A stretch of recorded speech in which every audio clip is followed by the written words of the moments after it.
Hey guys, what is going on? It's me, Starting Mad at Virals Gaming, and today I'm going to discuss something that's been bothering me lately, especially in regards to video games and the content within them. It seems a lot of developers seem hell-bent on locking a shit ton of content behind DLC. Now, I understand they want to make a profit, but at the same time, we're already paying you 40, 50, 60, 100 fucking quid for these games. How much more do you want to milk us in terms of money? And how much of that content could have been on the disc, and then you could have actually put the effort into making more content that is supposed to be add-on, that is supposed to be downloaded?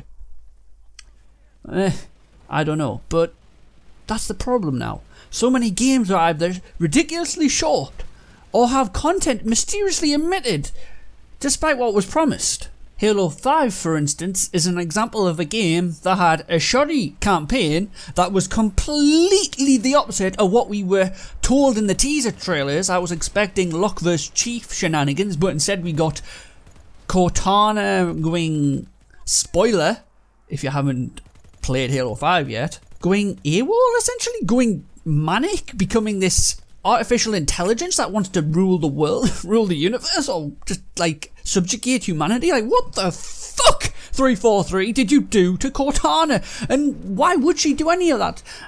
And I may actually have the answer. The answer they didn't elaborate on in the game, along with half a dozen things, like who was Blue Team, for instance. So unless you know the expanded universe, you won't have a fucking clue who half of these people are. Maybe with the exception of Book, because if you don't know who Book is, then what life have you been living? Because he's awesome, and so is Reach, and so is ODST, and all that stuff, but you get the point.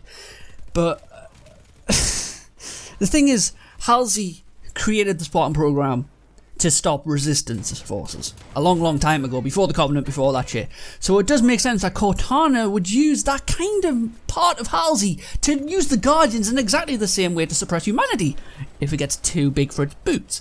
But they never elaborate on that. There's a lot of stuff that happens in the Spartan Ops that isn't elaborated on, and I don't like it. Look, Dead Space did it really well. They literally had a cinematic that recapped on the first game for anyone who hadn't fucking played it. 2 seconds. That's all you need to do. That's all it needs. Just a recap of what happened, or at least stay true to what you tease. Even more shocking with Halo 5 is the fact that they took out split screen. They didn't put half the shit into the game until later on. They didn't release a full game. Forge wasn't in the fucking game. You know, right? This is ridiculous, because remember the Xbox 360 and the PS3, and how many games and the content on them games was massive. The graphics were alright for the most part, but the content was just there. Battlefront had a shit ton of content. Now look at it. It doesn't have Spaceballs. It somehow decides that Conquest is too much of a fucking challenge. The one thing, the mode that makes this fucking series, and you just took it out altogether, and you're probably going to put it back as paid DLC. I would hazard a guess that's what's going to fucking happen, because EA, DICE, just love fucking money. I know, we live in the era of multiplayer, but for fuck's sake, I am a single player guy. Now, this brings me on to Doom, because I love Doom actually. Doom, I was playing the multiplayer and there was so much content to unlock, not behind a paywall, just there for me to use. They have a snap map, they have a Forge that is in the game on release. You have no excuses, 343. I'm sorry. And that's not all, right? PlanetSide 2, which I've been bashing the hell out of today because it's so much fun to play, even by yourself, because it's just it's an ever-changing world.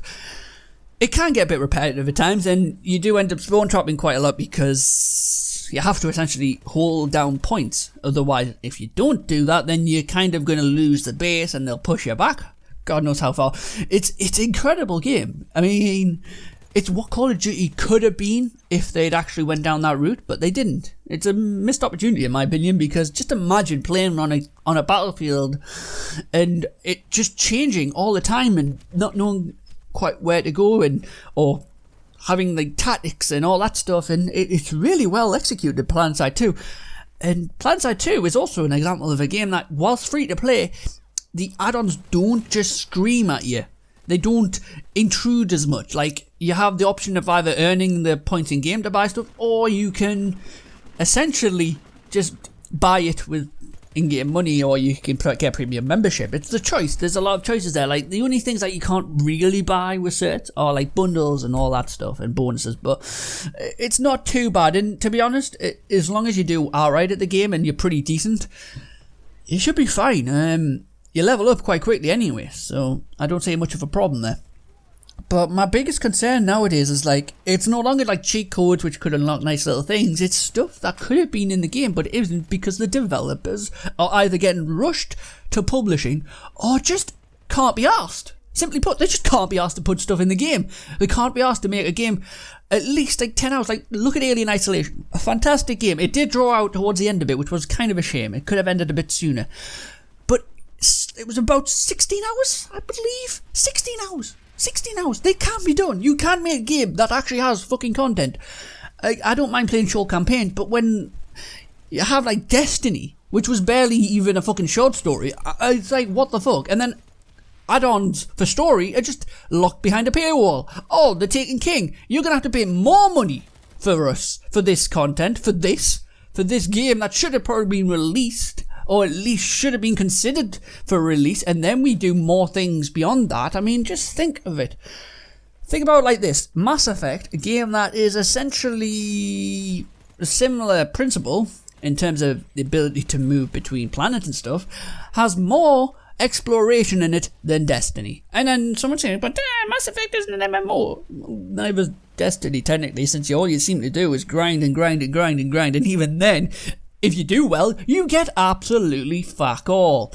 And don't get me started on the Call of Duty supply drops. Fucking what the fuck is the Fury Sword, and who thought it was a good idea? That's all I have to say to that. Instead of it essentially being unlockable content, you have to gamble with your money in the hopes that you might get something good. And I mean might.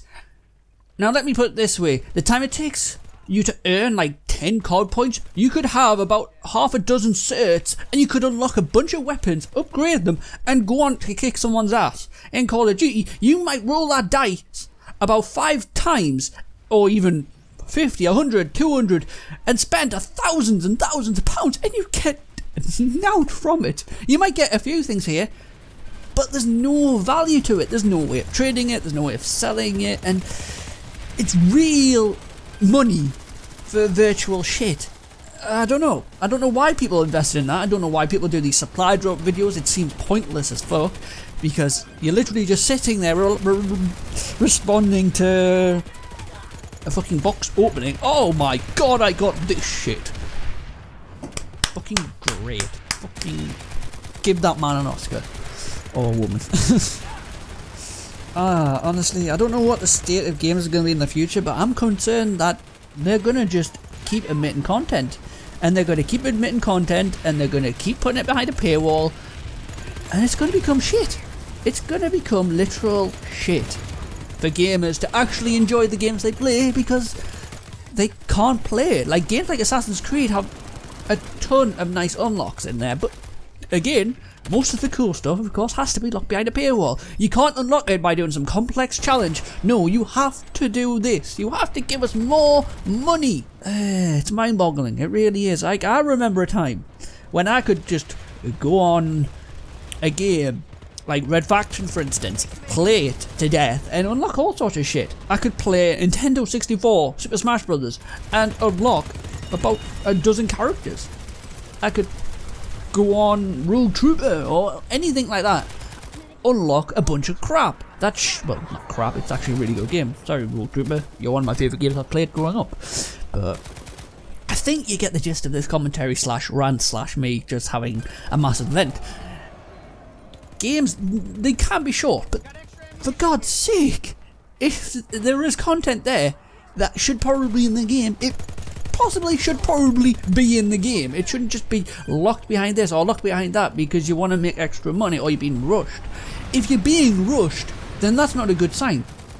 I know you have to reach a deadline, but by all means, I'm pretty sure the community wouldn't mind if a game was delayed by a couple of weeks or even a month at the least. And if it continues to get delayed, then maybe the game is just not gonna work, or it's just, I don't know. There are probably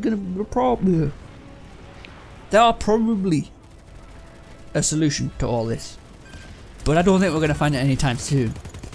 So with that, guys, I've been Starting Mad at Virals Gaming. Thanks for watching.